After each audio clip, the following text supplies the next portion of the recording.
Multi speciality হাসপাতাল। মেঘবেলা লাইভে আপনার পছন্দের টিভি চ্যানেলস সম্পূর্ণ বিনামূল্যে, শুধুমাত্র মেঘবেলা ব্রডব্যান্ডের কানেকশনের সঙ্গে। মেঘবেলা ব্রডব্যান্ড, বাংলার ঘরে ঘরে। বীরভূমের রামপুরহাট শহরের ৬ নম্বর ওয়ার্ডে ঘটে গেল এক অস্বাভাবিক দুর্ঘটনা। মুরালী দত্ত ঠাকুরবাড়ির গলির একটি আবাসনের ৪ তলা থেকে লিফটের ফাঁকে পড়ে গুরুতর আহত হলেন এক বৃদ্ধা মহিলা। জানা গেছে তিনি ওই আবাসনে দুধ বিক্রি করতে গিয়েছিলেন। স্থানীয় সূত্রে খবর, ৪ তলা থেকে নিচে পড়ে যাওয়ায় বৃদ্ধা মহিলার মাথা ও কোমরে গুরুতর আঘাত লেগেছে। হাত পা ভেঙে যাওয়ার আশঙ্কাও রয়েছে। আহত মহিলার বাড়ি রামপুরহাটের বরশাল গ্রামে।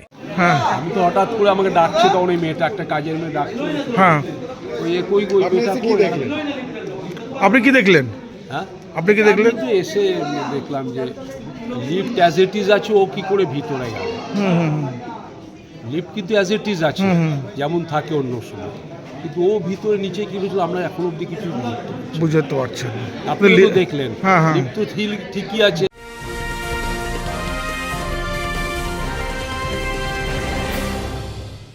উত্তর ২৪ পরগনা ও তার আশপাশের এলাকার মানুষের সেবায় ক্যাথ ল্যাবের মতো অত্যাধুনিক সুবিধা নিয়ে পরিষেবায় ব্রতী সারদা মাল্টি স্পেশালিটি হাসপাতাল। একই ছাদের তলায় মানুষ সাধারণ চিকিৎসা থেকে শুরু করে ২৪ ঘন্টা cath lab, MRI, CT scan, এনআইসিইউর মতো সুবিধা এবার থেকে পেয়ে যাবেন সারদা মাল্টি স্পেশালিটি হাসপাতালে। প্রয়োজনে যোগাযোগ করুন 033-2592-0730, 2593-0730, 2593-3562 ও 9331275635 নম্বরে। আমাদের ঠিকানা royal park, Kalyani express way, Barrackpore, Kolkata ৭,১২১। সারদা মাল্টি স্পেশালিটি হাসপাতাল, পরিষেবাই হোক আমাদের মূল লক্ষ্য। লিফটের কোনো ডিস্টার্বনেস, ভাঙা লিফট ভেঙেও নিচেও পড়েনি, লিফট যেখানে ছিল তেমনই আছে, কিন্তু গ্রাউন্ড ফ্লোরে লিফট না, উনি বলছেন দরজা খোলা ছিল। দরজা কি করে খোলা থাকবে?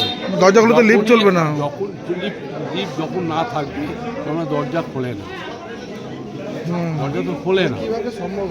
হ্যাঁ, এটা তো অসুস্থ, একটু কথা না বলতে পারলে কেউ বলতে পারবে না, কেন ও যখন হয়েছে তো ও একাই ছিল, একা বলতে ওই রকমই হবে। দুর্ঘটনার পর স্থানীয়রা তাকে উদ্ধার করে রামপুরহাট মেডিকেল কলেজে নিয়ে যান চিকিৎসার জন্য। অভিযোগ উঠছে লিফটের দরজা খোলা ছিল, ফলে দুধ বিক্রেতা ওই বৃদ্ধা মহিলা লিফটে চাপতে গেলে নিচে পড়ে যান। প্রশাসন সূত্রে খবর, পুরো ঘটনার তদন্ত শুরু হয়েছে। কিভাবে এই দুর্ঘটনা ঘটল এবং লিফটের নিরাপত্তা ব্যবস্থা ঠিক ছিল কিনা তা খতিয়ে দেখা হচ্ছে। Bureau report, news Bengal today.